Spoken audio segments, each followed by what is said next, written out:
Thank you, and welcome everyone to this session.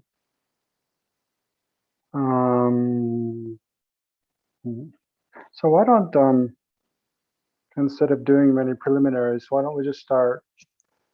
Since the last session I talked a lot, we didn't do any meditation together. So why don't we start with doing a little bit of meditation? But we'll begin with just going slowly through the points of the posture. I'll explain each of the 7 points of the Vairocana posture, and then we can just practice sitting in that posture for a bit. And then I'll talk a little bit about motivation, and then we can practice meditating on the motivation for a while. And then I'll say a few more, a little bit. We'll review basically what I said last time about how to organize a session, conduct the main part of the session, and then we'll discuss, during the later part of the session, we'll discuss more about analytical meditation versus placement meditation, and then we'll try to do a little bit of each of those. I hope you were able to make time to do the reading for this session. I think I was saying during the last session that the reading for each session will not be more than an hour at the most, but then I was doing the reading preparing for this session, and I realized, oh, the reading for today was like 2 hours, really. It was a long article by Khenso Rinpoche Geshe Jampa Tekcho, which is really excellent article. Has a lot of very, very good points in there. And then there was section or part 3 of Sangye Kadro's book on how to meditate, which is also very good, but goes into more detail on how to meditate on the mind than we'll discuss today. But it's probably a review of some of the things you learned last module. And then there's a short article by Lama Yeshe also on how to meditate on the mind. So I think that'll be the most reading for any one session was for today. I looked at next session. It was just a very short article. I think Simple Meditations by Lama Rinpoche. It's very short. So, but next session we'll probably do a little bit more meditating on the mind. We won't do much this session. Okay, so let's start with looking through the points of the posture and discussing the posture. So when we meditate, why do we discuss the posture even? Why do we talk about sitting in a particular posture? It's because, if you remember, that meditation of our 6 different kinds of consciousness, right? The 5 sense consciousness, ears, eyes, ears, nose, tongue, body, and body consciousness, and then the 6th, the mental consciousness. Which one is it that we meditate with? Remember I said last session? It's the mind, the mental consciousness. Well, just saying the mind doesn't really help us, because those are all different kinds of mind, right? But it's the mental consciousness.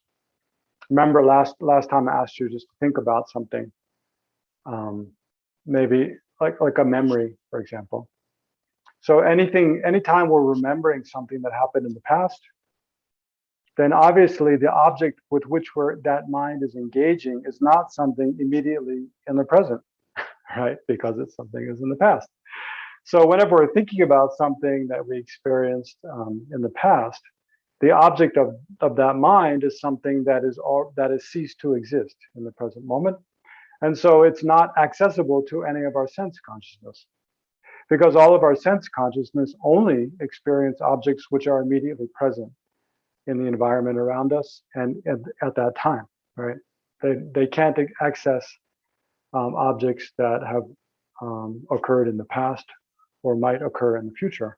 Those are all objects of only our mental consciousness. So, when we're meditating, though, we're directing, our attention intentionally towards an object and doing that repeatedly. And we're primarily not directing any of our 5 sense consciousness. We're directing our mental consciousness. So what does that have to do with the posture? Well, basically, our 5 sense consciousness are all very much related to our body. If I want to see what's to the right of me, I have to turn my head there. If I want to hear clearly, I have to raise my hand. When we're meditating, primarily we're not using our body much because we want to be very still. Because when we're still, we naturally give less energy to our sense consciousness. Just like when we're trying to fall asleep, we try to lie very still, and when we fall asleep, one thing that happens is that our sense consciousness gradually cease to function, right? Because when we're asleep, we can't hear, we can't see, we can't feel things with the body, we can't smell or taste things, because our sense consciousness have become dormant at that time. So when at advanced levels of meditation, people's sense consciousnesses do actually shut down and become dormant at the time they're meditating. For me, and I think beginners like all of us, that doesn't happen. But in short, the point I'm trying to get to is that the reason for sitting in a specific posture is that so that we don't have to pay attention to our body while we're meditating, so that we can focus on our mind. Right, and within our mind, we can focus on, our mental consciousness, which is more subtle than our sense consciousness. Right. So the whole point of the posture is just to put our body in a position such that for the duration of the meditation session, whether it's 10 minutes or 30 minutes or an hour or whatever, we don't have to pay much attention to our body, and we're comfortable. Right. If we're physically uncomfortable, then that's going to be a distraction, right? We'll have to do something about it. We'll have to give our attention to that. So we want to sit in a way, and we don't have to sit. We can also meditate lying down. We can also meditate, walking or standing. You can be sitting in a chair or sitting, on the floor. We can be sitting in different positions, or have our body in different positions. But whatever way we, place our body for the duration of the meditation session, we want to be comfortable such that we can remain in that position for the duration of the meditation session and also not fall asleep, right? That's a big caveat. If we get too comfortable, like when I was at my sister's house, she has this super soft mattress with like memory foam layer on top. I was just like sinking into it, I have to struggle to just sit up. Then we're going to fall asleep during the meditation session, especially if we're tired. So we don't want to do that, right? So the best posture is considered called Vajra, cross-legged posture, or full lotus posture, where we're sitting on the floor and our feet are each raised up on top of the opposite thigh, right? So our right foot is on top of left thigh, the left foot is on top of the right thigh. But unless you're quite flexible and maybe do some yoga or something, this won't be possible just to get into the posture, and won't be possible to sit in that posture for very long. But if you can, do that. It is the most stable posture, like by far. It's because you're kind of in a 3-point position. Your two knees are touching the ground and your buttocks. So, and generally sitting on the floor is more stable even than sitting on a chair. Just generally being low near the ground, you naturally feel more stable. And also, you're sitting on it's best. Generally, sitting on a floor is the best. Sitting in a chair is kind of second best. Then walking or standing is something you can do occasionally. If you're it's not really especially if you're doing like a meditation retreat. It's not really comfortable to sit like all day long. You're kind of uncomfortable, cramped, and kind of feeling tight. So it's good to walk between sessions, and sometimes you can even walk. Doing a formal meditation. If you're doing a formal meditation retreat, you don't walk during sessions. But if you have informal like prayers and things to do, mantras and stuff to do during every day, sometimes you can walk up and down and do those. In the Tibetan tradition, you don't find walking meditation so much, but it's very common in the Theravada tradition to do like half time sitting, like an hour sitting, then an hour of walking meditation, an hour sitting, an hour walking meditation. Okay, so the best is if you can sit on floor, cross-legged. Vajra cross-legged is best, but half lotus position is where you have one foot up on the opposite thigh and the other foot tucked under. That's very common. Many people meditate like that. And then you can also just sit regular cross-legged position with both feet tucked under, your kind of calves. That's fine. In any case, if you're sitting on the floor in any of those cross-legged postures, the seat should be such that the back of your seat is slightly raised, right? It's slightly higher than the front. So the best way to do that is if you have if the bed frame you're sitting on, you can raise the back of it. Or if you have a board, and you can raise the board. So the whole surface is sloped forward. But for many of us, it's not possible. So what you can do is also like take a blanket and fold it up. So there's, like one or two folds under your thighs and another fold under your butt. And so it's kind of, you make a little bit of sloped surface. And then you can also get like fancy meditation cushions that are, built in such a way that they're sloped down. Any of that's fine. But one trick also to be comfortable is, because I think for many people, if we just sit on a flat cushion, the bottom of our, what is it, the coccyx, the very last vertebrae in your spine. For most of us, it doesn't touch the cushion. It doesn't touch the cushion surface that we're sitting on, and so we tend to kind of roll back, right? Because our buttocks is curved, and if you don't have a firm kind of cushion right under the base of your spine, I know I definitely tend to roll back, and many people do. So a good way to do that is kind of put a chalk under the back of your seat. Like, so I use a blanket like this, and just kind of tuck it under the coccyx, under the base of your spine, and then that provides a very kind of firm support for your back. Yeah, because the most important part of the posture, in addition to just generally having the body, in a comfortable position, is that we're balanced, right? Especially our torso and our spine, right, is balanced. We want our spine to be straight, so we're not leaning to the front or leaning to the back or leaning to the left and right. So we want to be balanced. But why don't I come back to that? So the 7, just to review, not to review, to introduce the 7 points of the posture that we're going to go through. The first is the legs and feet. That's one. Then the second is the torso, and especially the back. It's the second. And then the arms and hands, how do we place those? It's the third. And then the head and neck. And then the eyes. It's the fifth. Sixth is the tongue and the mouth. Well, I think the sixth is actually the like the teeth and the lips. And then the 7th is the mouth. Oh, no, sorry. Those are 1. And then the shoulders is also 1. So that's 7. Okay. So the first, the legs, it's best if we can, again, be cross-legged, sitting on the ground.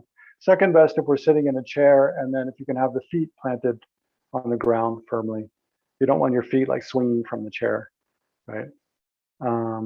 Yeah, basically those. So that's the legs and feet. And then the second is the torso and spine. So again, we want our torso and our vertebrae, spine, to be straight up and erect. But here, the mistake that a lot of people make is thinking, I have to be sitting perfectly straight, like ramrod straight.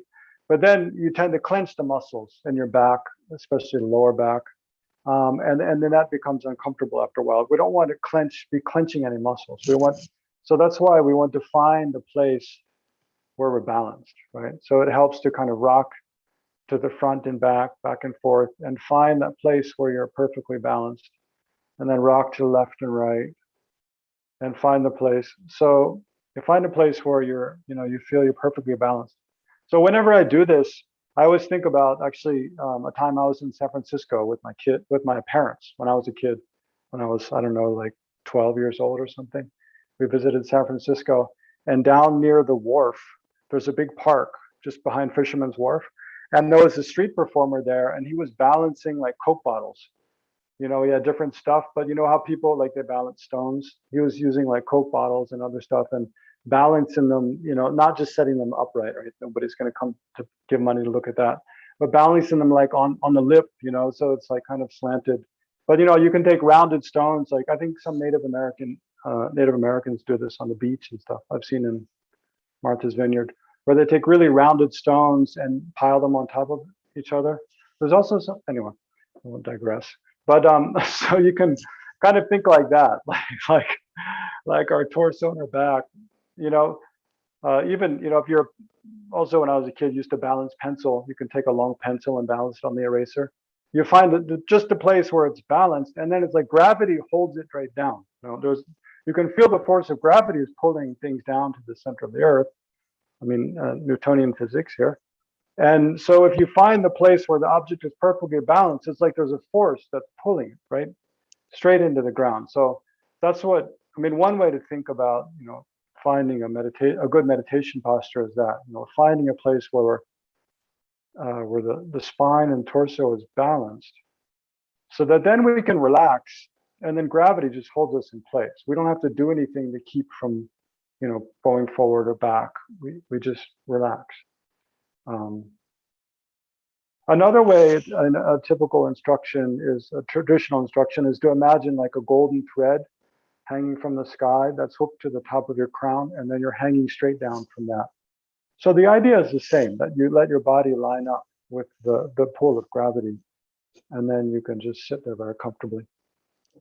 Okay, so there's the legs crossed, you know, full lotus, half lotus, or just regular cross-legged, or sitting in a chair with your feet on the ground, and then the torso, erect and balanced.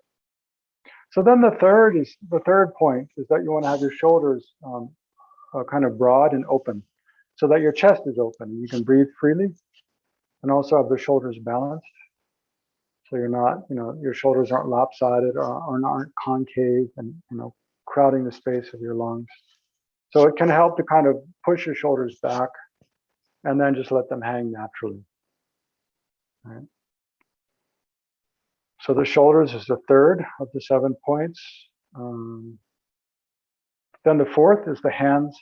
So there's different, I mean, if you've taken any interest in images of Buddhas, you see their hands are in all different mudras for different purposes. So the mudra of meditative equipoise is like this: the right hand placed on the left, and the tips of the thumbs touching like this, right? I've seen described as rounded, but I think more traditional is like kind of a triangular posture. And then just let them rest on your lap right in front of your belly button, right? I think that's best. So here again, another little trick is because our lap isn't, for most of us, our lap is not like a perfectly smooth surface. So, yeah, I mean, well, it depends how you're sitting. Usually I'm sitting in half lotus, right? So then there's one heel like sticking up. So it's like now I have my right foot on top of my left thigh. So my left hand is sitting on top of my right heel. And then the right hand kind of sinks down onto the calf. So it's like uneven. So if you really want to have really good, a stable posture, it helps to put like a little towel in your lap to even out. So you have a nice even space there to rest your hands on. That can help. Then naturally your arms are a little bit more balanced, even. Okay, so anyway, the right hand on top of left. That represents, so here, in terms of the body, usually the right represents, well, you won't know what this is about much, but we can divide up the whole Buddhist path into the method side and the wisdom side of the path, right? The wisdom side is wisdom realizing emptiness. And it's kind of equivalent to like yin and yin yang. It's like the passive, and it represents like the way in which the emptiness, emptiness is, what is it? Emptiness allows movement. Emptiness provides the opportunity for movement. So the voidness is as important as the fullness or the action. Passivity is as important as action. So but here, like, you can divide up all of the aspects of the Buddhist path into the wisdom side, which is represented by the left side of the body, which is kind of the yin or the passive side, traditionally, because most people are right-handed, right? And then the active, the method side of the path is bodhicitta, let's say generosity, morality, all the other aspect, all the other kind of practices on the path, except for meditation on wisdom, are part of the method side of the path, and that's correlated with or associated with the right side of the body, because for most people, the right side, the right-handed, and the right side of the body is more the active. So this posture, the right being supported, is the right hand being on top of the left hand, represents method being supported by wisdom, right? Then the tips of the thumbs touching, I don't know what it represents. I don't remember. Maybe I've heard it. I don't remember what that represents. But anyway, that's supposed to be, well, there's different reasons for the tips touching. It's supposed to be good for the prana. I mean, this whole position is, this whole way of sitting, all these 7 points, it's called the 7-point Vairocana posture. Vairocana is one of the 5 dhyana Buddhas. And it's,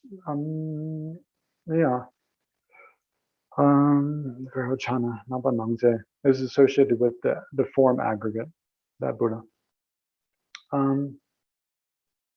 But all the aspects of this posture have to do also on a more subtle level with just the chi, or the energy, subtle energy in our body flowing smoothly, right? Putting our body in this balanced way, in a kind of,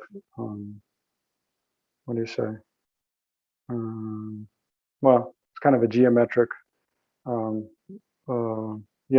balance. I'm not sure, there's another word I'm looking for, but anyway, putting our body in this way also lets the wind in the subtle wind or energy in our body flow smoothly, which makes it also a comfortable way to sit for a long time. So I think it's partly touch the thumbs because it's good for the energy flow. Partly also, if you fall asleep, you feel the thumbs kind of fall apart, and you can notice that and keep them together also. Anyway, okay, so the right hand on top of the left, the thumbs touching, that's the 4th point. Then the head, so the next is the head. The head, so we don't want our head falling back, and we don't want it falling forwards, right? Because the head is really heavy, you know? So it's important to place it in such a way that we can just relax and it'll stay there, and we don't have to pay attention to moving it.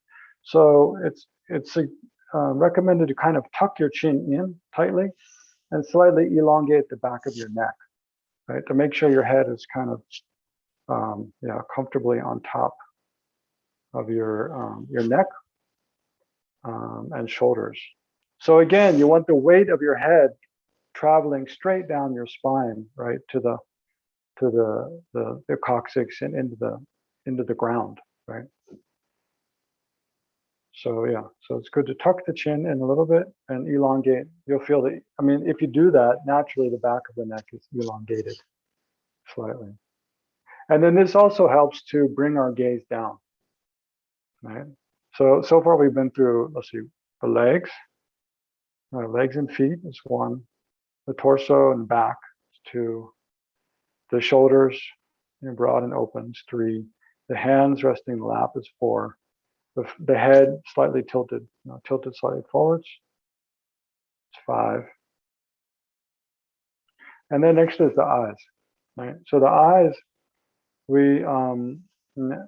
so if our eyes are wide open and we're kind of looking up or straight ahead, we tend to be distracted, right?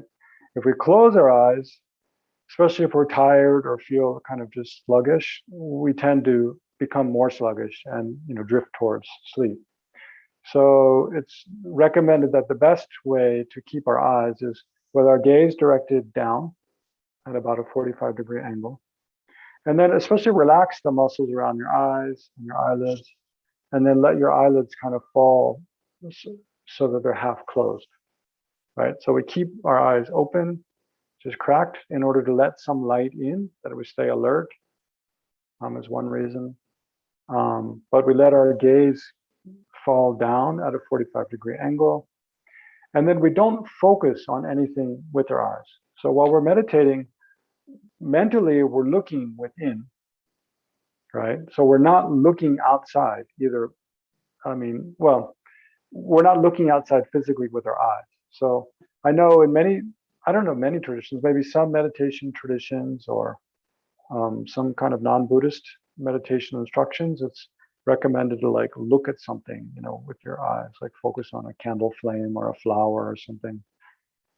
Even actually, when I first learned Zen meditation, I was mentioning last time in college when I was first introduced to Zen meditation, I think actually the instruction was to look at a point on the floor. But in the Tibetan tradition, there's no instruction. I never heard any instruction like that, to look at something with the eyes, except in the case of where you're trying to do a visualization of a deity, and then you occasionally look at the image, a statue or a painting, and then you try to visualize it. But that's not really, you're not doing sustained, looking at something. So anyway, the basic thing is so how do you keep your eyes open but not look at anything? It's kind of a trick, right? It helps to, you can at first look at whatever's in front of you and then pull back your vision so that the focus place of your vision is in the space between whatever's in, if you turn your gaze down at a 45-degree angle, and then if there's a table or a floor or whatever, then pull the focus of your vision back a little bit towards you. And then just kind of try to let everything become peripheral vision, right? So you're not focusing on anything. You just let all the shapes and colors and the light, whatever, be there. And you draw your focus back and let everything just kind of go fuzzy or be like kind of peripheral vision. And this is something you can experiment with, like pulling the focus of your vision back towards you all the way up to your nose, the tip of your nose. There are instructions that say, you should focus your attention on the tip of, focus your vision on the tip of your nose. But actually, for many people, that can become quite, kind of a strain on the eyes. I think what it might mean is that oftentimes His Holiness Dalai Lama at this point, when he's given this instruction, he'll make the joke that for Westerners, that's easy because they have such long noses, right? But for him, an Asian, that's more difficult because his nose is very flat. Right? But I think what this instruction might mean is that, and that's more in Tantra, like we don't have to worry about doing that. But is that, sometimes it can be good to draw your vision back towards you such that you're more aware of, naturally we can see the sides of our nostrils, right? If we're kind of directing our vision quite close to our face. But you can experiment with leaving, sometimes putting, it's kind of becomes a little bit confusing because I'm saying don't focus on anything and yet draw the focus of your vision back in space. But so within like not focusing on anything and trying to leave just peripheral vision, you can experiment with like pushing sort of the focal point of your vision in space out more close towards the ground, and sometimes bring it in the middle space, and sometimes try to draw it very close and just rest there and see how it affects your mind differently. But we can say the default mode is to sort of focus your vision about halfway between, your face and the floor or the table in front of you.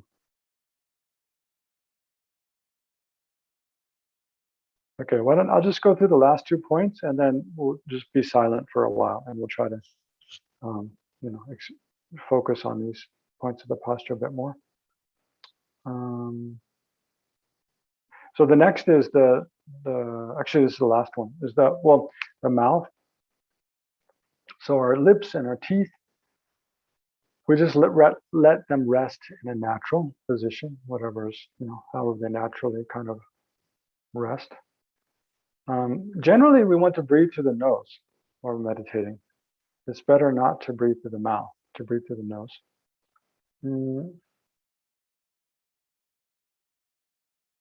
But of course, if you have a really congested nose or something, it doesn't mean you shouldn't meditate.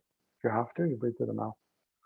And then the tongue. So the tongue, this is probably one of the most awkward aspects of the posture is the tongue. It's recommended to touch the tip of the tongue against the roof of your mouth, just behind your front teeth. Right. So of course, this isn't something we naturally do, but it's recommended to do that for several reasons. One is to yeah, prevent your mouth from drying out while you're meditating. Also, to prevent from generating a lot of saliva, so that you don't have to swallow again and again. But it's also supposed to be good, just again, for the prana or the subtle winds or chi to flow. Mm.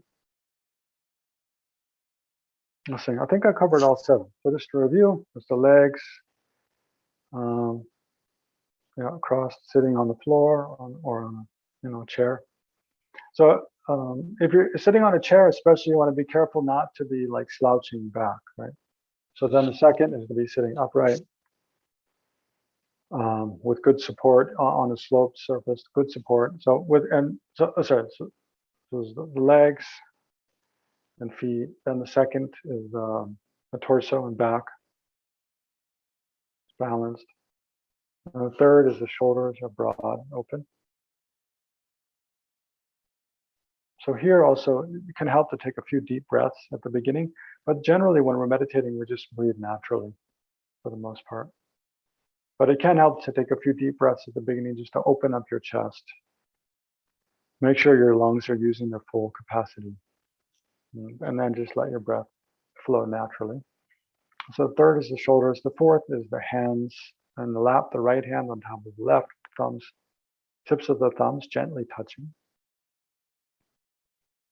Then the fifth is the head slightly tucked, chin slightly tucked, the head slightly tilted forward. Then the sixth is the eyes. And then the seventh is the mouth, teeth, and the tongue. So just take a couple minutes and then what is usually recommended to do at the beginning of a session is as you're getting into the posture. So as the newer you are to sitting in this posture, the more time you have to spend on, going through the points of the posture at the beginning. Yeah, I'll come back to your question, Mary. I see your hand. So one thing that's helpful to do at the beginning is to scan through your body, right? So at the begin, by bringing your attention to the crown of your head, and then just gently bring your attention gradually to each part of your body. The skin, the scalp, the forehead, the back of the head. And as you breathe naturally, then imagine, each time you inhale, imagine inhaling very kind of rejuvenating, light, fresh energy. And as you exhale, imagine any tightness or discomfort that you feel flowing out with the breath, into the air or into the ground. And imagine that, all the parts of your body becoming relaxed and comfortable and at ease in that way. So in doing that, you scan through the body, especially notice, the muscles where we generally hold stress and anxiety and tension and so forth, like around the eyes, the brow, and the cheeks, and the jaw, the back of the neck, and the shoulders. And down. Okay, so before we quietly do that, Mary, would you like to ask a question? So if you're sitting in a chair, should you be putting a towel under the base of your spine so that you're tilted forward? Yeah, depending on the chair. Yeah. If it's a chair, like if it's just a flat seat, and you tend to like sink back, then yeah, it's good to put a towel or blanket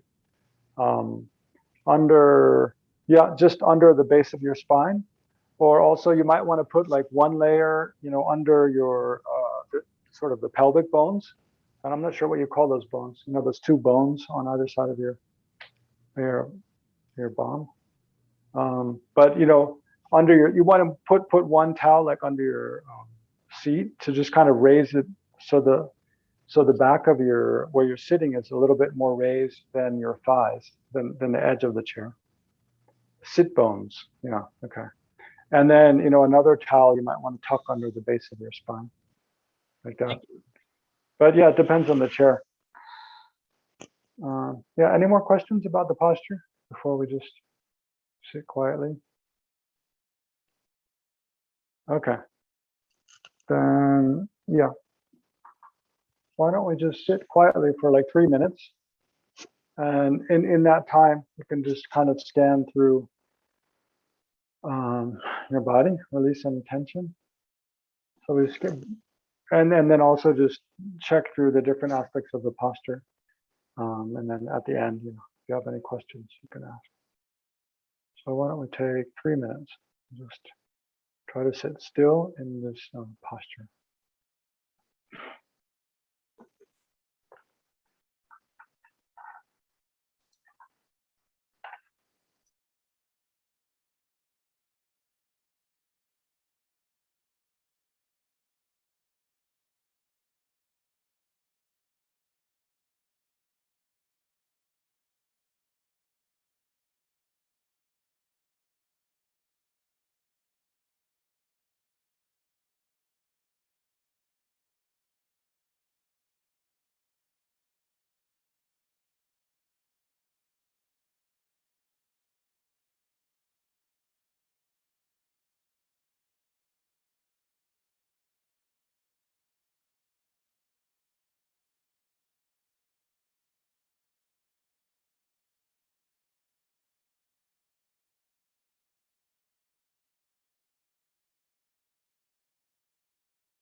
Okay. So, are there any? Oh, there's a couple things. Yeah, I forgot. One with the eyes. If you're like when you're first sitting down to meditate, if you feel your mind is extremely agitated, your kind of thoughts are racing, it can help to close the eyes, right, for a while. Remember, the reason not to have the eyes closed is because we tend to fall asleep. So if our mind is racing and agitated, there's no danger we're going to fall asleep. And it can actually help to just close your eyes for a while in that case. And then remember, the reason we're not like looking straight ahead or having our eyes wide open is because it causes the mind become too agitated.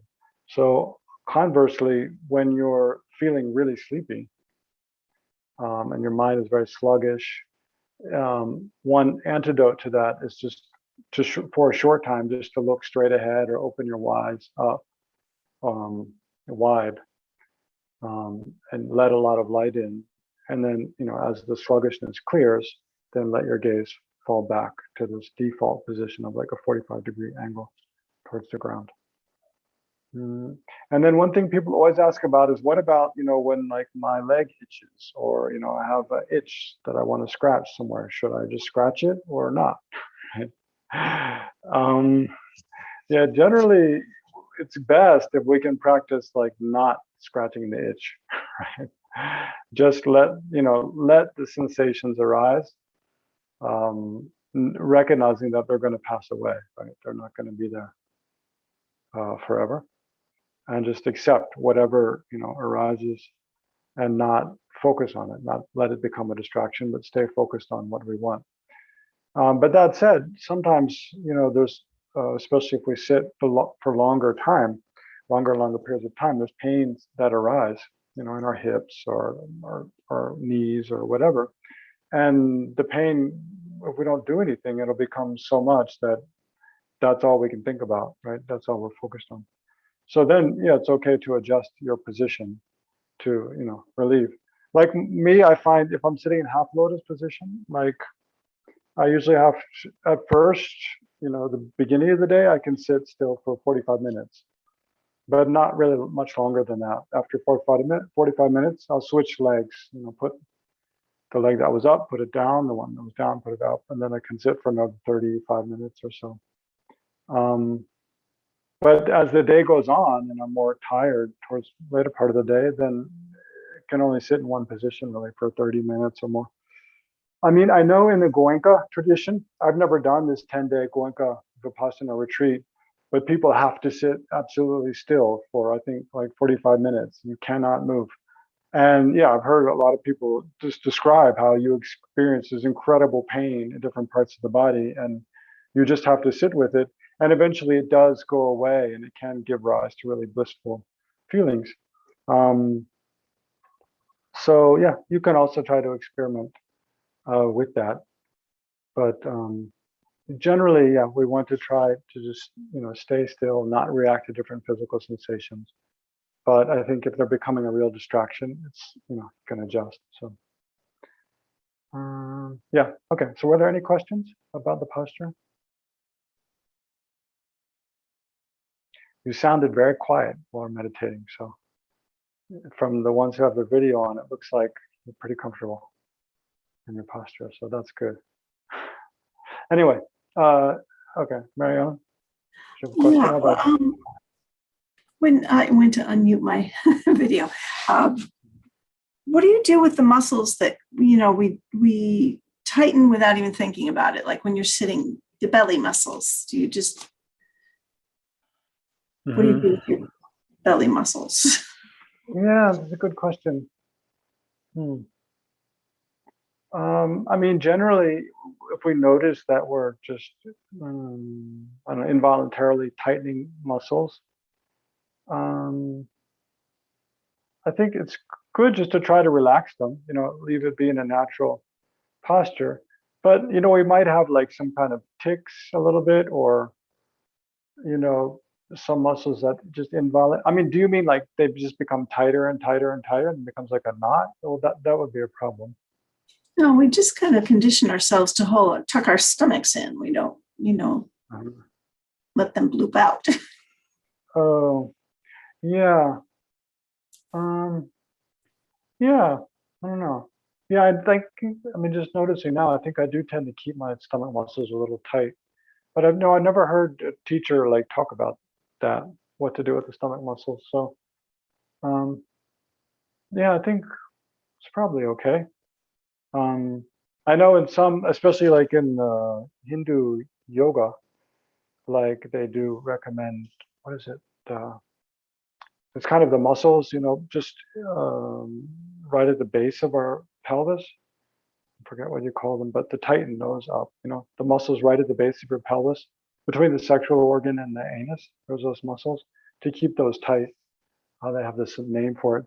And that, yeah, that it's also in the Taoist tradition. They recommend that. In the Buddhist tradition, I never saw that discussed. But yeah, those are things, yeah, you could experiment with. I don't think there's not really a big danger that, if you keep your stomach muscles tight or some other muscles tight. I mean, like the main thing is, right, that's why we want to remember the whole purpose of the posture, right? Keep our body in the way that's comfortable, where we can sit comfortably and focus on our mind for the duration of the session. So with that as the main parameter, you just have to check. If tightening your stomach muscles is going to become a distraction, then it's a problem. If it's not, then it's okay, right? I think that's important to have that guideline. Yeah. Anyway, if there's any other questions about the posture, later this session or later sessions, we can always come back to it. But so from now on, though, when we're starting a session, I won't spend a lot of time. Next session, I'll review the 7 points, but I won't spend a lot of time talking about how to sit. I'll just assume you all sort of roughly know. And then if you have any questions, we can talk more about it. So now I want to say a little bit more about the motivation. So when we're doing a meditation session, the first thing is to sit comfortably. And then the second thing is to check our attitude, right? And to generate a positive motivation. So as I think I said last session, the whole purpose of the motivation at the beginning is to make sure that the activity that we're engaging in and the karma, and thereby the karma we're about to create, that it's virtuous karma, right? And thereby it's a cause for well-being and happiness of ourselves and others, right? So generally, I mean, this is the essence of, a central, facet of Buddhist teachings is that, our happiness and suffering is not something, it's not something that's dictated by a creator God. It's not something that just happens for no reason, by chance or chaos, but our experiences of pleasure and well-being and our experiences of problems and suffering are the results of our own actions, right? We are the creators of our own existence. And so how is it that we create our own happiness and our own suffering? It's primarily by the kind of karma that we create, right? So karma, the narrow definition of karma is the mental factor of intention, right? So karmic actions are actions that we engage in intentionally, right? When we intentionally do something. Whenever we intentionally do something, we do so with some reason, right? And the reason can be positive or negative or neutral, like karmically, right? So, so whenever we're meditating, of course, so when we when we create karma that's negative, then it definitely gives rise to a result, which is a suffering, an unpleasant, dissatisfying and problematic experience for us. When we engage in action that's, motivated by negative intention to harm ourselves or harm another person or harm others in general, then it will definitely give rise to an experience for us of being harmed and somehow having a dissatisfying, unpleasant suffering experience. So of course, when we meditate, we want to create causes for happiness and well-being, not causes for suffering. So, and it's the same with every action that we engage in every day that we live in our life. We want to live in a way that we increase well-being and happiness in the world, especially for ourselves and also others. So it's important to check our motivation, to have a positive intention at the outset of any action. So of course, meditation, it's important to check our motivation, to have a positive intention at the outset, to think, why am I doing this? Also to connect it to our long-term aspirations and our long-term goals. But in terms of the motivation, there's several main factors, I think, to think about, to kind of, again, like the parameters within which we can be very creative and generate just all, the countless different ways to generate different kinds of positive motivation, and it's a very personal thing. But the main thing, when we're meditating, we want it to become a dharma practice as well. Not only a virtue, create virtuous karma, but also it's a dharma practice. So then the question comes, well, what's the difference between a dharma and not dharma, right? A dharma practice and a worldly practice. It's like the opposite. So that's a big question, right? So there's generally two ways to, what do you say, characterize dharma versus a dharmic action or practice versus a worldly action or practice. So the first way, which is that a dharmic action should be one, or activity or practice should be one that reduces the afflictive emotions, right? So it reduces anger, it reduces attachment, reduces jealousy, reduces arrogant pride, reduces ignorance, and not all of those necessarily, but at least, one of those in some way. It's going in the direction of reducing, because afflictive emotions or delusions, as in nyomong in Tibetan, but usually we translate in different ways. But afflictive emotions or disturbing emotions, their nature is that, anger, attachment, arrogant pride, jealousy, deluded fear. Their nature is such that when those attitudes arise in the mind, they disturb the peace of the mind, right? So if the natural state of the mind is like a still lake, they're like wind, like an unpleasant kind of wind blowing across the surface of the lake and stirring up the surface and making it unclear. So afflictive emotions always disturb the peace of the mind. So meditation should be bringing peace to the mind, right? Not causing more disturbance. So, and any dharma practice, right? Any dharma practice should be bringing more peace to the mind. So therefore, it should be reducing the afflictive emotions, or the strength of, and going in the direction of gradually eliminating them completely. So that's one way to check our motivation. Is my motivation such that it's going to increase my afflictive emotions, or is it such that it's going to decrease my afflictive emotions? So if the motivation is such that it's going to bring more peace to my mind and decrease my afflictive emotions, and here we have to be really careful about, selfishness, right? Self-cherishing, being totally self-centered. That's one of the, the most fundamental afflictive emotions. So a way to make sure that our dharma practice is not going in the direction of selfishness, which then gives rise to attachment, which then gives rise to anger, and so forth and so on, is to remember that I'm doing this meditation practice not only for me, but also for others, for people I care about, my children, my parents, my friends and neighbors, and not only people I know, also strangers, other human beings, other sentient beings, all living beings. If we can extend our intention out, the more vast, so if we can extend our attention beyond just ourselves to others, and then the more vast we can make it. And if we can make, our wholesome intention for doing the meditation, that it brings about the welfare of myself and also other sentient beings, if we can extend it to all sentient beings without excluding any, even, those people we tend to really dislike, that's the best, right? And that helps to, avoid self-cherishing, self-centeredness. It helps to avoid all the other afflictive emotions.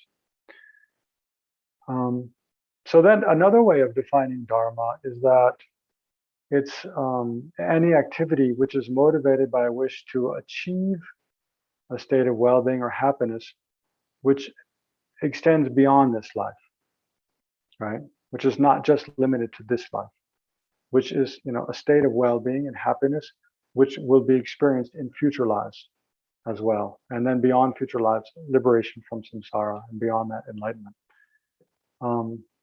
So I know that one maybe is more difficult for some people because, if you're not really sure that there are future lives, then it doesn't really make sense for you to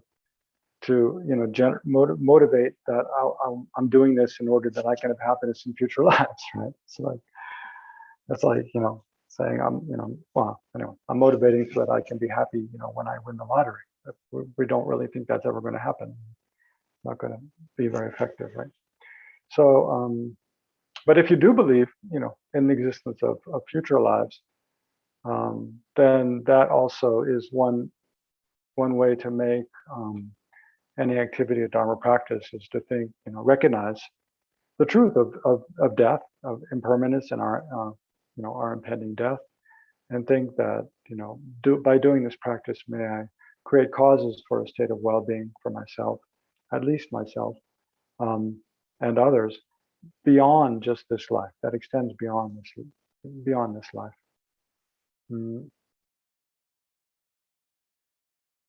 So we can, and then within that, I mean, the minimum within a Dharma motivation, the minimum, if we're just thinking about ourselves and our own well-being.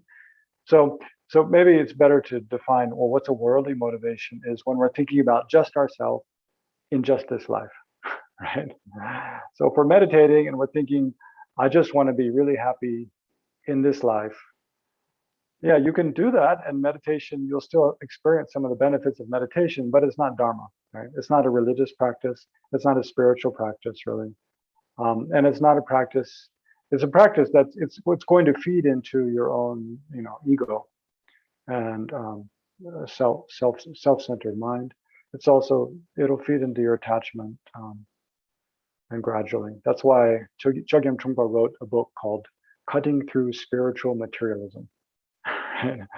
Because using spiritual practices in a materialistic way, which means essentially a worldly way, where we're just using, meditation, which is traditionally in Asia, in India and China, traditionally attached with these rich spiritual religious traditions, which are seeking to achieve, the ultimate state of well-being.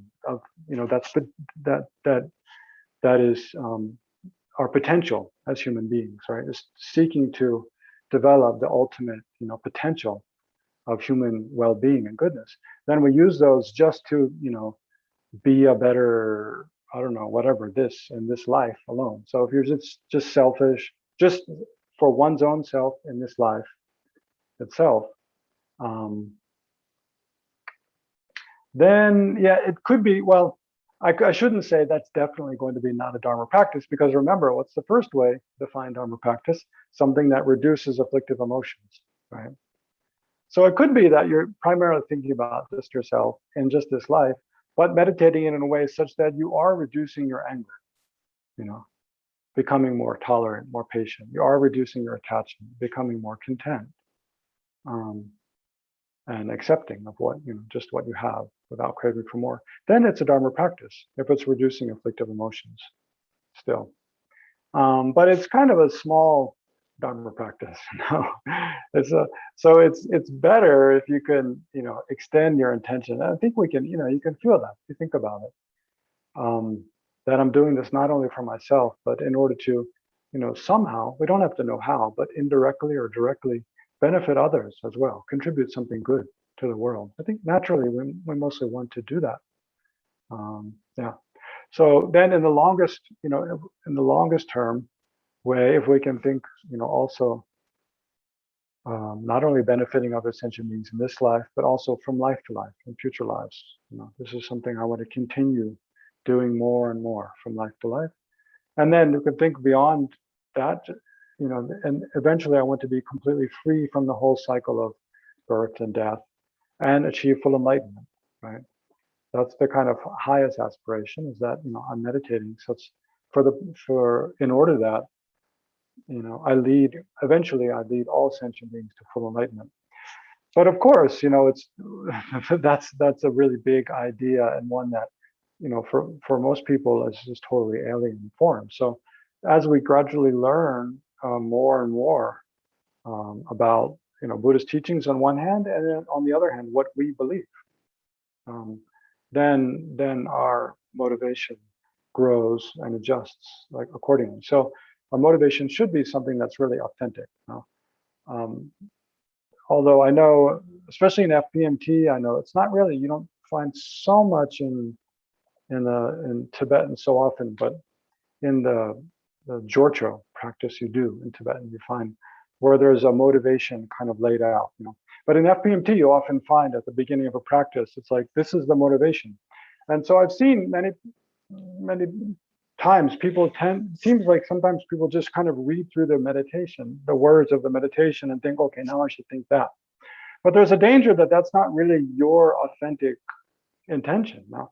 So whatever the motivation be, it should really be something that you believe, that your reason for doing the practice.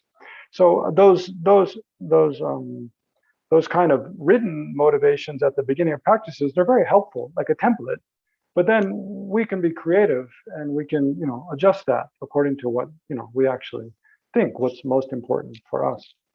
And then use different things, like I was going to use, but we don't have so much time now, but there's like the 4 immeasurable thoughts. It's a really beautiful prayer. We'll use it later on, but just for generating love, loving kindness and compassion.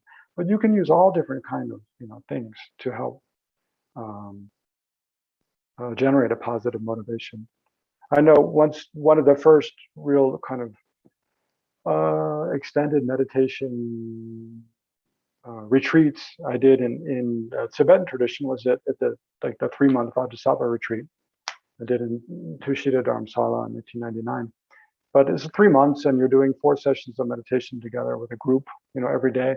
And each day there's a leader for that day, and one of their main jobs is to lead a motivation at the beginning. So then they bring in all kinds of material from all different places, and they use one guy was like pretending he was a radio announcer, and da, da, da, da.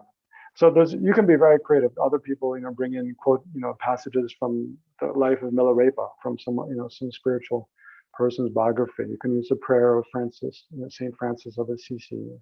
There's all kind of things you can use.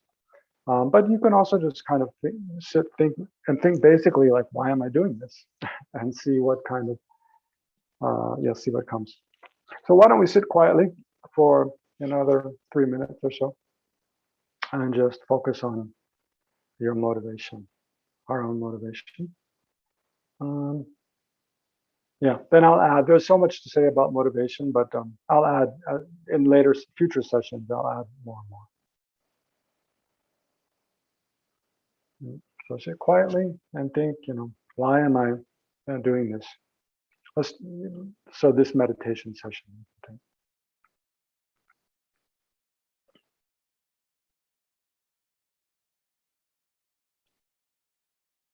And try to generate a very positive intention.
Okay, relax your attention.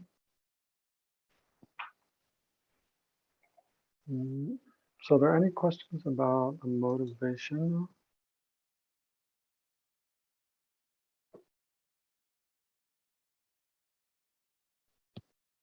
No? Okay. Anyway, again, if you have questions later, we can talk more about it. Yeah, and I'll add different aspects of the motivation, in the next couple of sessions.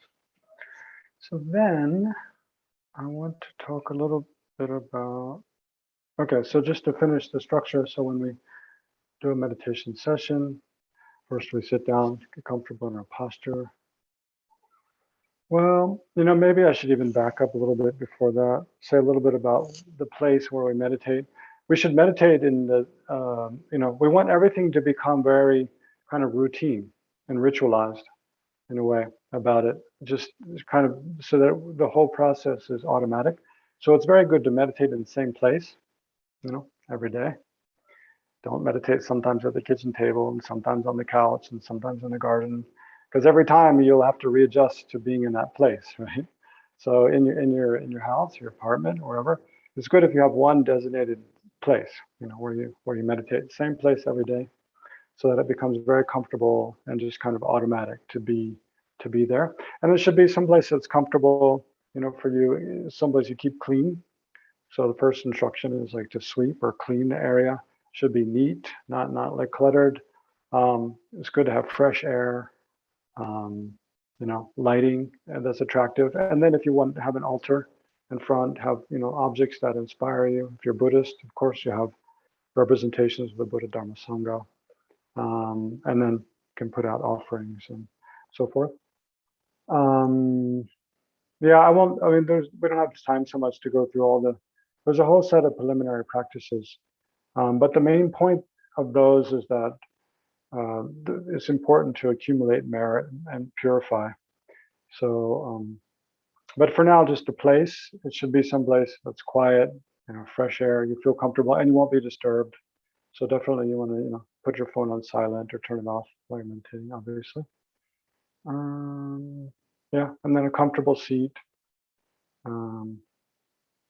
If it's especially, there's like Sangha mentions, it is good to keep some space between the arms and the sides and your sides, because if you become too warm, that tend to make the mind more sluggish and sleepy. So it's good to keep the arms a little bit out from the sides, especially if it's hot. I find, if it's really cold, then it's nice to use shawls or blankets to put around you, but again, there can be a little danger. You get too warm and then sleepy again. So it is generally helpful to have the lower part of your body, like your legs, wrap like a shawl blanket around your legs and your kind of abdomen. Keep that warm, but leave the upper part of your body a little cooler. That helps you stay alert and awake.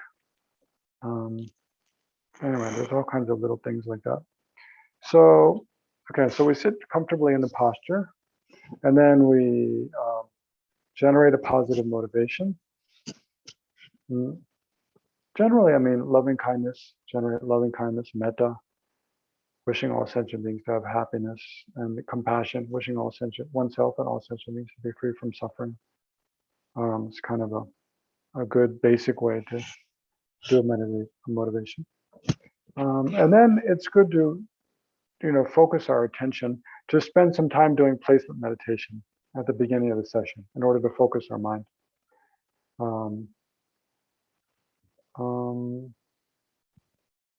So why don't, and then we do the main part of the session and then dedicate at the end. So I wanted to speak a little bit about placement meditation versus analytical meditation. Now, in general, all of the meditations in Buddhism can be divided into these two groups: the placement meditation or analytical meditation. And that kind of correlates to these two Sanskrit terms, Vipassana and shamatha, right? So shamatha means like calm abiding, generally translated as calm abiding, shamatha. And that's largely equivalent to placement meditation, primarily the equivalent to placement meditation. So, and then Vipassana, which is used very differently in different contexts, but basically it's Shine and Laktong. It's translated as Laktong or special insight. In Tibetan, it's Laktong, translates as special insight or kind of superior insight. I mean, in a specific way, it refers to meditation on emptiness, but in a more broad way, it can refer to a kind of analytical meditation where you're discriminating, your powers of discrimination to investigate things, investigate a question, analyze, and dig deep into the meaning of things. Yeah, but the way it's used when you talk about like the Goenka Vipassana retreats or in Thailand Vipassana retreat, it has a completely different meaning in that context. But so largely, the meditations in Buddhism can be divided into basically placement meditations or analytical meditations. So placement meditation is much more simple.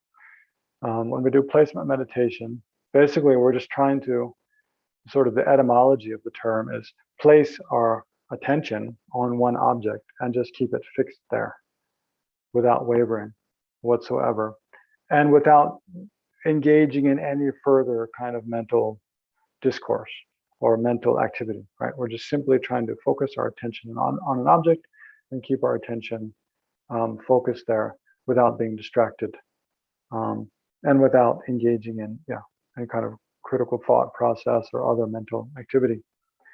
So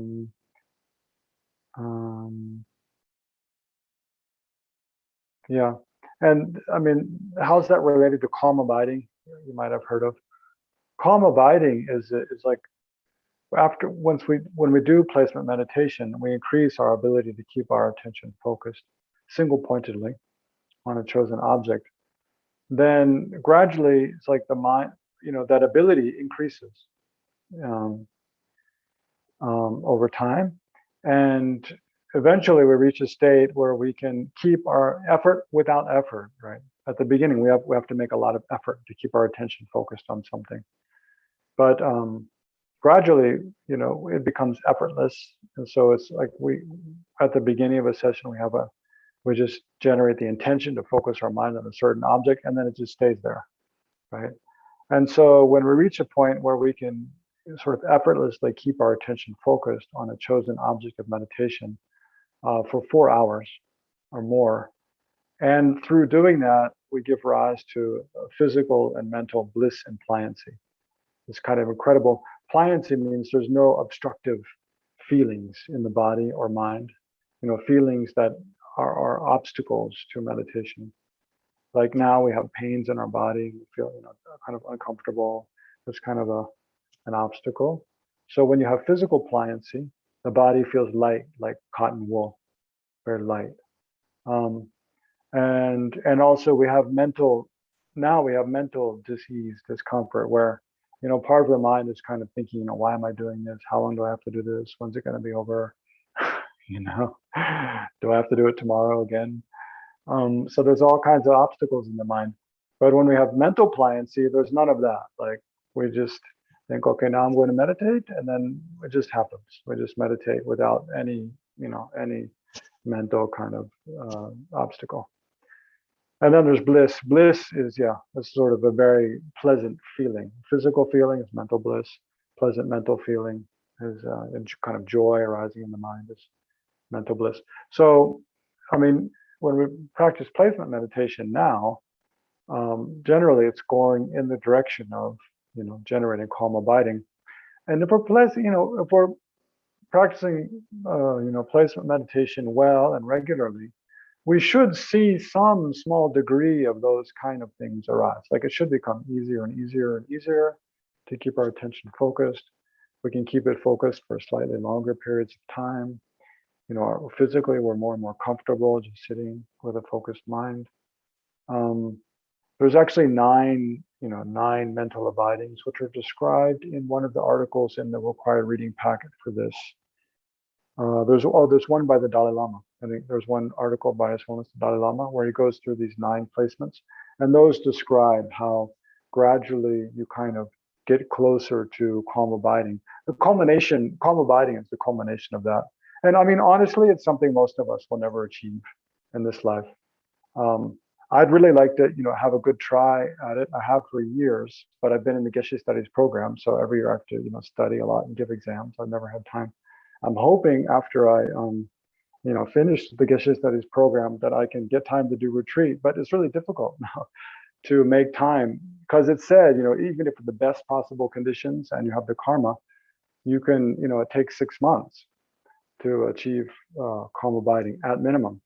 But then I've also heard from one teacher, well, he heard from someone who, one of the monks in South India, Tibetan monks, who was renowned for having achieved calm abiding. He says, if you try with good conditions and you don't achieve in 2 years, that means you just don't have the karma to achieve it in this life. So, I mean, achieving calm abiding also has a lot to do with one's store of merit and probably, habituation from past lives. But anyway, what we need to focus on now is what is important for us now. It's just basic placement meditation, right? So,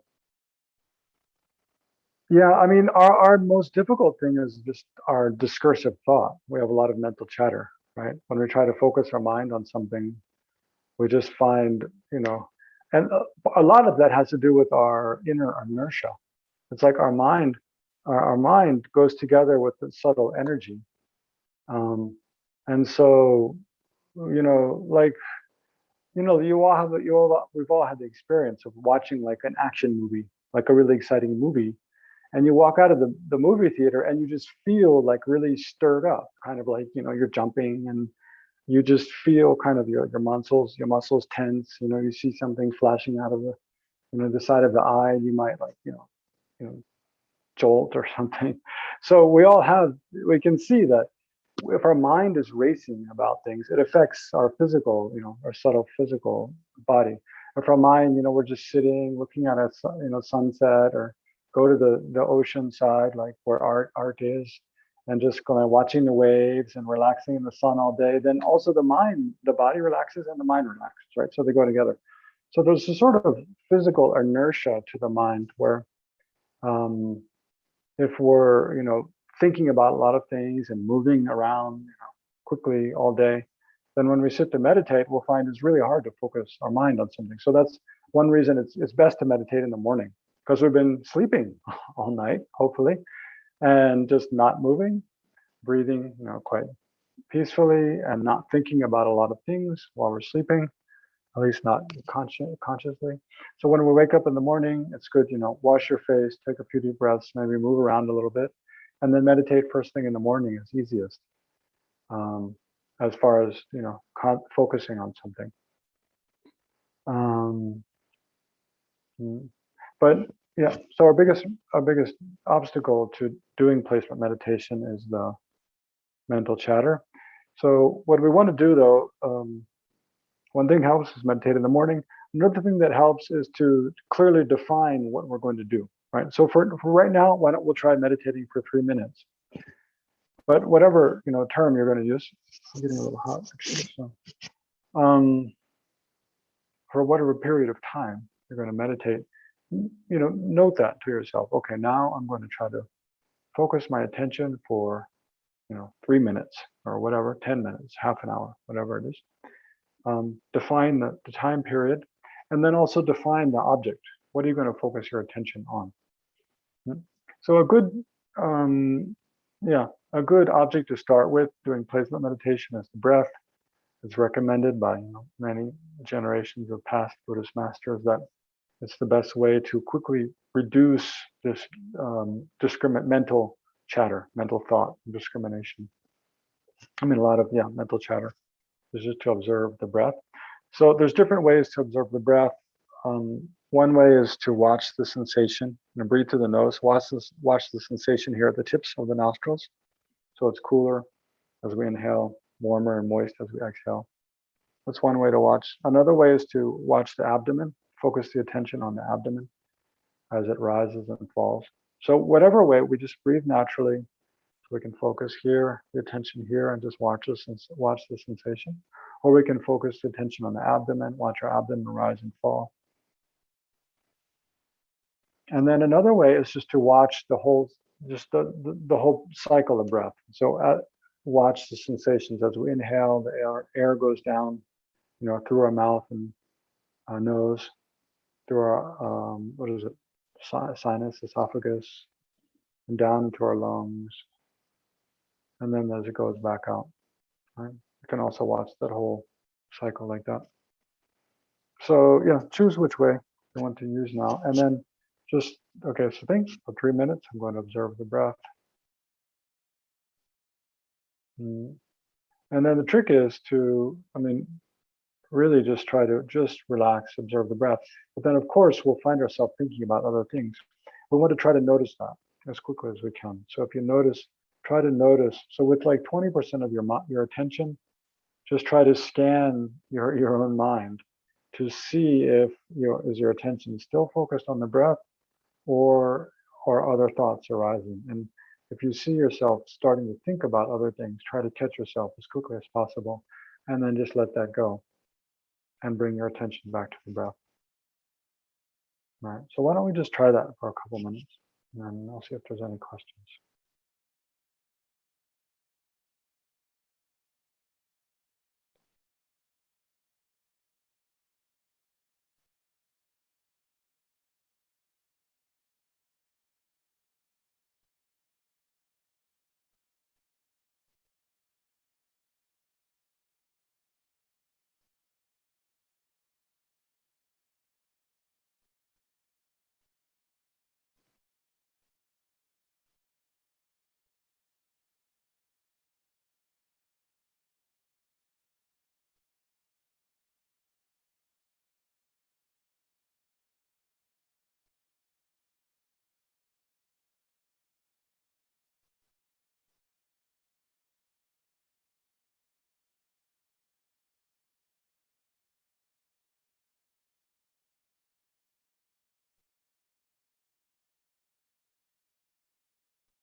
Okay. Relax your attention there.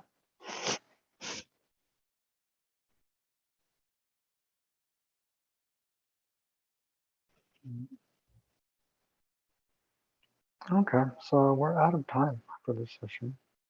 Yeah, there's one, two last questions. I can try to answer. Otherwise, we'll just pick up from here next week.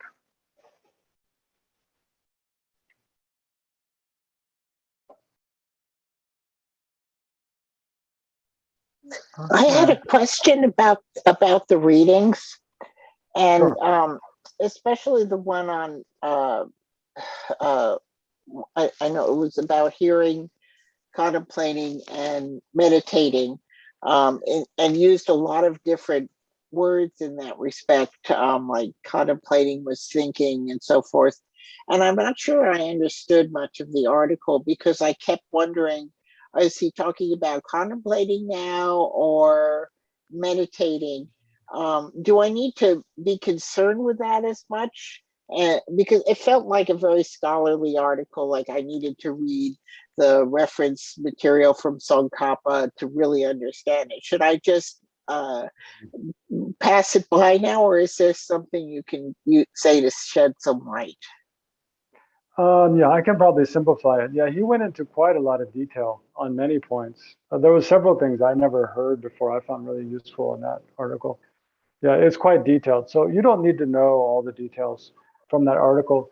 As far as, and I haven't spoken about the hearing, contemplation, and meditation, but maybe just to simplify it, basically hearing is just when we're like it's an initial stage of learning, right? When we hear an explanation about something and we just understand, what is being said either by the teacher or in the book, and have a basic understanding of that meaning before we've thought about it for ourselves, right? Before we've started really trying to dig into it and bring our own examples to bear and check for ourselves, is that true or not, right? Before we start that kind of critical thinking process, we just basically understand, initially what's being said. That's hearing, right? That's kind of labeled as hearing.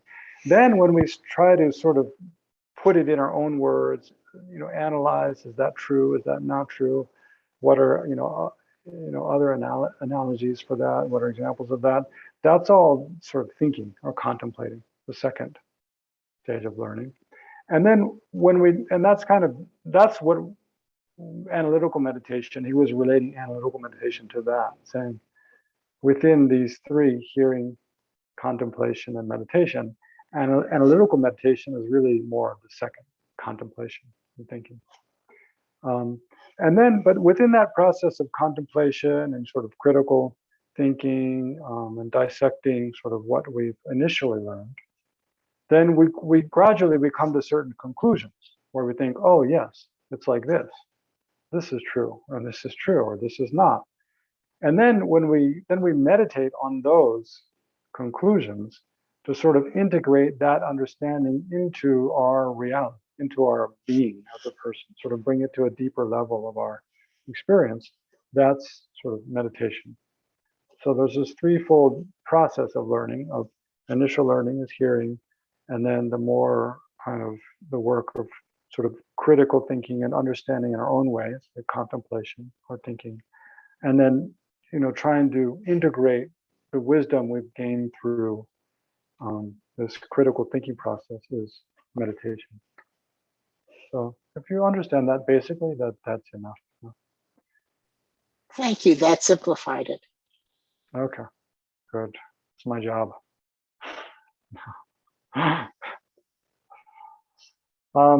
Yeah, I don't want to drag the session out, no, because I'm sure you have other things to get on to. So yeah, why don't we leave it there? If you have any other questions, we can discuss them next session. So let's briefly dedicate. So that's the last part of a meditation session or any session, is to dedicate the merit. So first we rejoice, think how excellent it is that we've all made some effort to do something good in our lives, good in the world. So we can rejoice in how wonderful it is. And by doing that, we increase the merit we've created. That's one reason for rejoicing. And then also we can rejoice in virtuous actions engaged in by countless other sentient beings, teachers, parents, healthcare workers, spiritual teachers, on back to Shakyamuni Buddha and before. Right? So think in as vast as way as you can of all the virtuous deeds engaged in by I know so many beings now and in the past, and rejoice.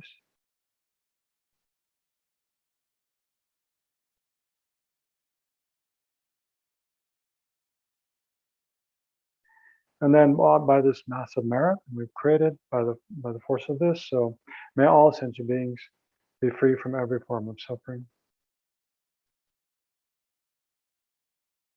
Right? Be free of all the rebirth in lower realms.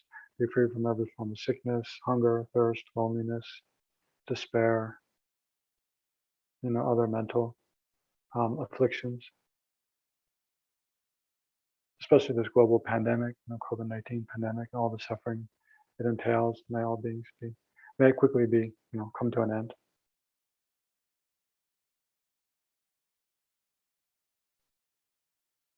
And may all beings, humans, animals, and others, have every form of, all have happiness and well-being, be able to live in comfort, safety, in harmony with others, without fear of being harmed, and have every supportive condition, right, to grow on the path towards enlightenment.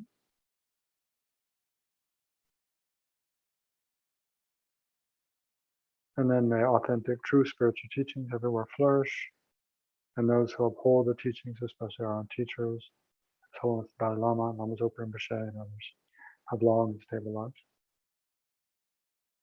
And may Ocean of Compassion Center and other Dharma centers make it continue to flourish. Okay, thank you all, and yeah, see you next week. Enjoy your week and try to meditate every day. I didn't ask you guys about that homework, but try to meditate a little bit every day. Okay, bye bye. Thank you so much. Thank you. Thank you, Venerable. Thank you. And thank you, Mary Ellen.